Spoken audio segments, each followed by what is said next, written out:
I am child of God. My name is Reggie Smith. Reginald is what my mother calls me. I am from the south side of Jamaica, Queens. I am a husband of my lovely wife, Dion. And I have moved here from Georgia with our combined 4 children. And we've been here since 1992. Having grown up in the south side of Jamaica, Queens in the 60s and the 70s, having been exposed to so many different things that caused me to go through so many different feelings. With all of the assassinations, what was going on in the world with Dr. King and President Kennedy and Malcolm X and just all of the people who I looked up to in terms of being leaders, became martyrs because society did not want to hear from them. They were threatened by their power. And, that bothered me a great deal because the world did not look like, it wasn't the place where I wanted to be. There was so much going on. I mean, with all of the racial prejudice and animus that was going on and continues to go on in the world, I couldn't understand it even as a child. I was angry about that.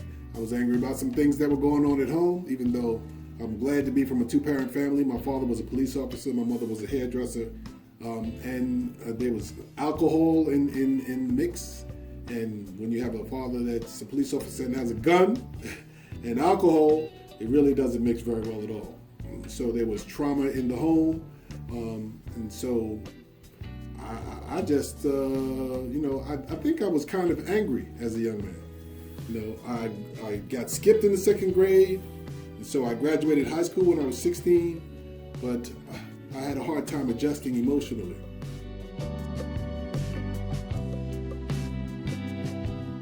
It was the shame, the pain, and the degradation. The last thing that happened after my father in 1978 caught me shooting dope in the basement. And when he did, he sat down and he cried. And it was the first time that I had ever seen him cry. And, strangely enough, it created a sense of peace for me because I felt like I could finally take off the mask and show and be who I am. But a week later, while laying on the couch one evening, my father came in and went back out, asked me if he could do anything for me. He went out to the store. I said, yes, please bring me back a quart of Colt 45. And that was the last time I saw him. The next time that I heard anything was that later on that night, around 2 a.m, when the police cars came with the flashing lights to the door, knocking on the door because they were coming to inform us that he had been found dead at an apartment not far from our home.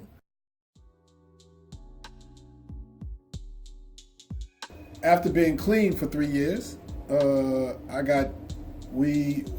my wife Dion and I got pregnant. We weren't married at the time, but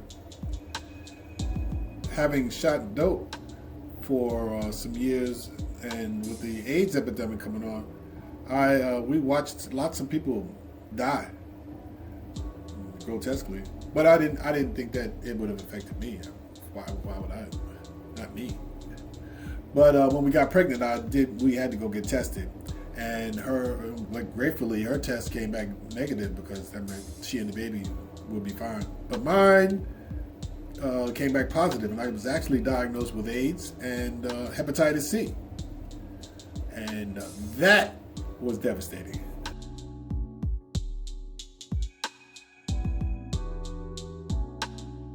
I'm a passionate advocate.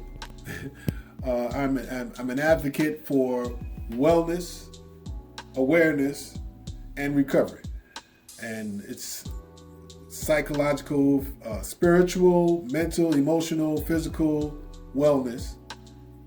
Being aware of what's going on around us, community, self-awareness, and recovery not only from drugs and alcohol, but from all of the addictive behaviors and patterns that keep us locked in and not participating in our own survival.